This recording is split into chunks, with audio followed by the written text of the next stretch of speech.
आज हम पढ़ेंगे बायोलॉजी के प्रथम पाठ पुष्प पादपों में लैंगिक जनन निषेचन पूर्व घटना एवं निषेचन। यह क्लास 12 के बायोलॉजी का प्रथम पाठ है। तो आइए समझते हैं। अगर आप इस वीडियो में पूरा बने रहेंगे तभी हम हमारे पहले पाठ को समझ पाएंगे, वरना आपको कुछ नहीं समझ में आने वाला। ये क्लास 12 की बोर्ड परीक्षा में मोस्ट इंपॉर्टेंट क्वेश्चन है। देखिए यहाँ पर लिखा है पुष्प की संरचना। अभी आप लोगों को ध्यान से नहीं दिख रहा होगा, अभी हम इसको दिखाकर थोड़ा सा हाईलाइट करते हैं। देखिए, अभी स्केल लेंगे, उसके बाद यहाँ से काली पेन से 2 बार लंबी लाइन बनाएंगे। देखिए ये हमारी हो गई। उसके बाद हम इसका परिभाषा होता है और इसमें कितने प्रकार के होते हैं, क्या क्या होता है क्या नहीं होता है, सब कुछ आपको बताएंगे। वीडियो में लगातार बने रहिए। तो पहले हम चलते हैं, तो वीडियो को पूरा देखना ना भूलें, क्योंकि वीडियो में पूरा बने रहेंगे तभी आप जाके बायोलॉजी के प्रथम पाठ को समझ पाएंगे, वरना अगर भगा के वीडियो देखेंगे तो कोई फ़ायदा आपको होने वाला नहीं है। क्योंकि एक जो हेडलाइन होती है वही आपके इंपॉर्टेंट होती है। जैसे कि हमारा पहला है, पहले हम तो इसकी परिभाषा लिखेंगे पुष्प की संरचना की। ठीक है, हमारे चारों ओर अनेक प्रकार के पादप पाए जाते हैं। समझ में आ रहा है आप लोगों को? जैसे कि हम लोगों के वातावरण में चारों ओर अनेक प्रकार के पादप पाए जाते हैं। ठीक है, अनेक प्रकार के पादप पाए जाते हैं। जैसे कि आप लोगों को समझ में आ रहा होगा, जैसे हम जहाँ पर खड़े हैं हमारे चारों तरफ अनेक प्रकार के पादप पाए जाते हैं। ठीक है, तो ये इसकी हो गई परिभाषा, जैसे छोटी सी परिभाषा हो गई। हमारे चारों ओर अनेक प्रकार के पादप पाए जाते हैं। ठीक है, इसके आगे हम चलते हैं। चलिए आगे की तरफ चलते हैं। इसका फिर दूसरा लिखेंगे, जिनमें अनेक छोटे बड़े पुष्प उपस्थित होते हैं। जिनमें अनेक छोटे बड़े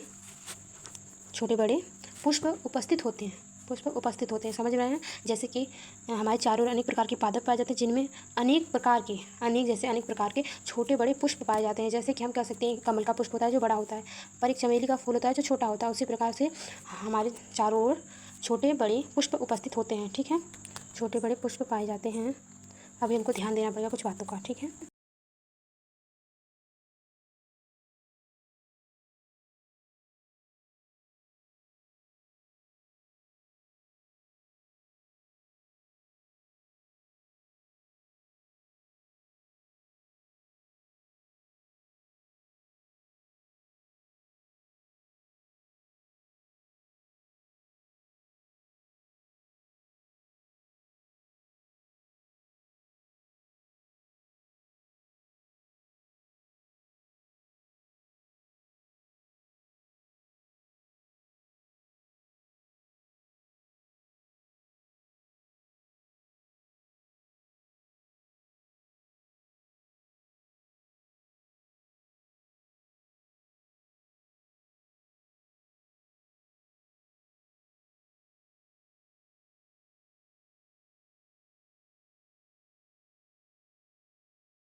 चलिए वीडियो में आगे बढ़ते हैं।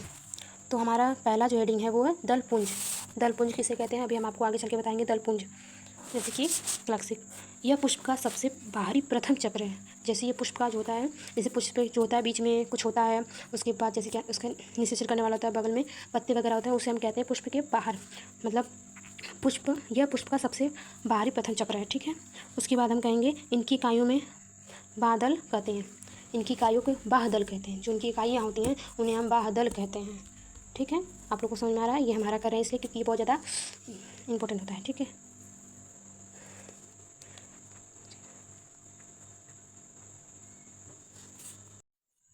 तो जैसे कि हमने दिखाया आपको, आगे लिखते हैं हमें, यह हमेशा हरे रंग का होता है, जो कि हमेशा हरे रंग का होता है। जैसे एक निशान होता है ना हर चीज़ का, जैसे कि हम कहेंगे कि हमारा जो शरीर का कलर होता है वो थोड़ा मिट्टी टाइप होता है, उसी तरह है कि इसका जो हमेशा कलर होता है वो ग्रीन होता है। ठीक है, अब हम पढ़ेंगे दलपुंज। दूसरा हेडिंग हमारे लिए दलपुंज। तो दलपुंज हम पढ़ सकते हैं कि यह पुष्प का दूसरा चक्र होता है। जैसे कि आप लोगों को पढ़ने में कुछ आसानी हो गई होगी कि जैसे कि दलपुंज, बाह्यदलपुंज प्रथम चक्र और दलपुंज यानी दूसरा चक्र। ये आप लोगों को क्लियर हो गया होगा, क्योंकि इससे हमको समझ में कुछ आने का फ़ायदा होता है। तो इसकी इकाइयों को दल कहते हैं। जैसे इसकी इकाइयों को दल कहते हैं, इतना आप लोगों को कुछ समझ में आया जरूर होगा। तो दल कहते हैं। फिर ये प्राय रंगीन होते हैं, जैसे कि अभी आप लोगों को समझा रहे हैं, अपनी कुछ पेन है वगैरह हमारे पास स्केच है, जैसे कि है पूरा ग्रीन है, ये है, मतलब 3 कलर में दिखा रही हूँ, ऐसे ही रंगीन होते हैं। जैसे कि उनका कोई ऐसा नहीं है कि क्लियर है कि एक ही होगा, मतलब कि ये किसी भी कलर के हो सकते हैं। तो वीडियो पसंद आए तो लाइक शेयर कमेंट जरूर करें।